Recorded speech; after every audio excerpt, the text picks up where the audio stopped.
What happens if you draft a Dynasty football team exactly how the ADP goes?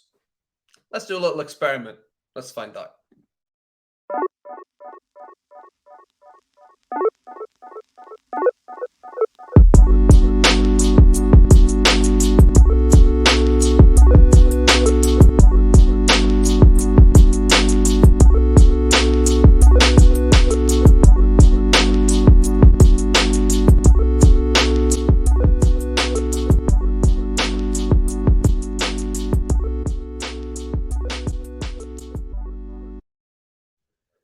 Okay, so we're going to draft this team and we're going to fix this view first of all. My goodness me. There we go. We're going to draft this team exactly how ADP is. So this shouldn't be a very long show at all. We're going to start, the only place we can really start, right? Which is 1-1. So let's get that put in. At the ADP, one is Josh Allen. So we're going to lock him up.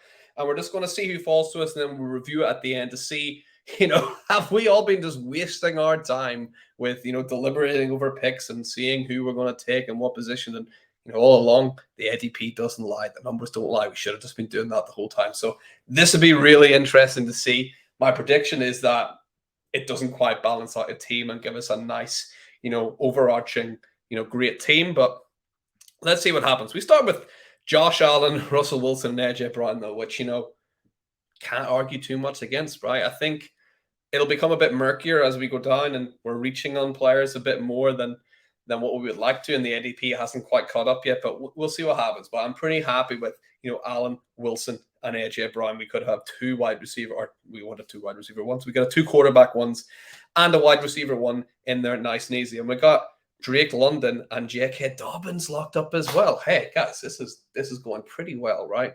We got Drake London, probably will be the highest scoring rookie at the wide receiver position for next year just because of the amount of targets he's going to see. So he should have a really strong year. And J.K. Dobbins, someone I'm really expecting to do very well heading into the next season. We could end up with a lot of rookies here because they've been pushed up the board a lot in terms of their ADP. Now, I'm going to take Zach Wilson here. And, full disclosure, actually, and Devonta Smith, my guy, Devonta Smith. I'm loving this team so far.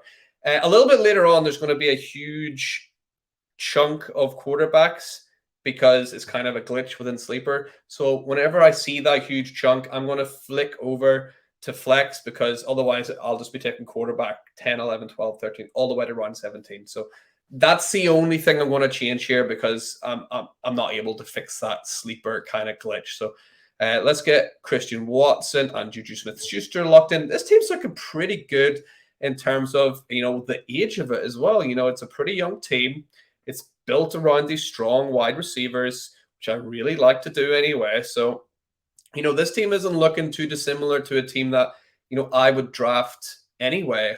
So let's see if that keeps going. And now you can see this buildup of quarterbacks is happening, right? You can see Winston Mills, Matt Ryan, they're all going to stay there, I imagine. So I'm going to flick over here to flex, and I'm going to start taking the flex players, and then we might take a quarterback in the last round. So I'm going to take Zach Ertz and Devin Singletary, and then usually what happens in Sleeper is none of these quarterbacks will go.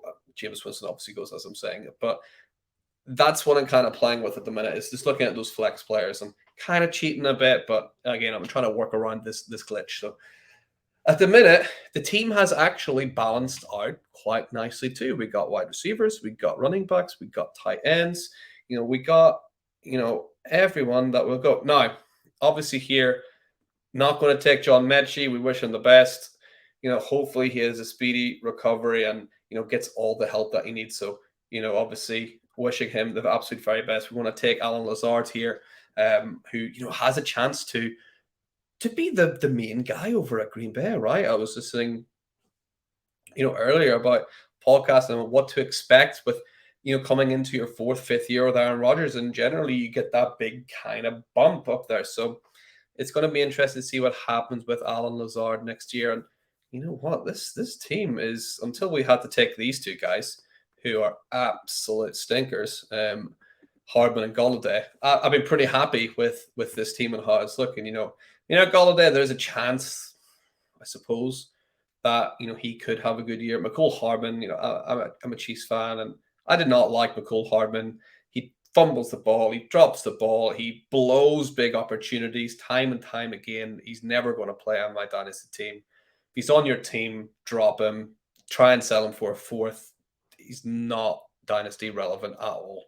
So I would try and ignore him. And just to show you, I talked about, look, see all these quarterbacks, they're still there. So I kind of, that's what I was talking about before. But they all disappear after this. So I'm going to take Tim Patrick, I'm going to take Van Jefferson, and all the quarterbacks are going to go.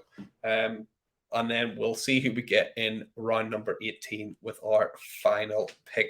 It looks like it might be Brevin Jordan. That will be quite nice. He's just gone off the board, unfortunately. So let's see who falls to us at pick number 12 in round 18.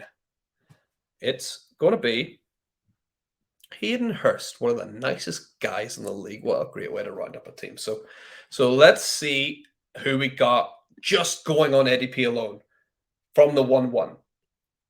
This is Josh Allen, J.K. Dobbins, Devin Singletary, A.J. Brown, Drake London, Devonta Smith, Zach Ertz, Christian Watson, Juju Smith-Schuster, Russell Wilson, Zach Wilson, Rondale Moore, Alan Lazard, Kenny Golladay, Mecole Hardman, Tim Patrick, Van Jefferson, Hayden Hurst. I gotta say, I'm pretty impressed with how that's worked out. I think changes you would make to that obviously would be towards the back end where it got a bit murky and you should probably take other guys ahead. But that's actually worked out pretty well. With a lot of these experiments, again, I wouldn't recommend that you definitely do it. But it is interesting to see that the ADP doesn't lie a lot of the time as well. You can build a good team based mainly on that, not even mainly, based solely on that ADP value. So, guys, quick video today. Thanks for listening. Let me know what you thought in the comments. Have you ever tried this out before? How did it go for you? Which player there do you think was the best pick? What player there do you think was the worst pick? All right, guys, thanks for tuning in. Catch you next time for the next experiment.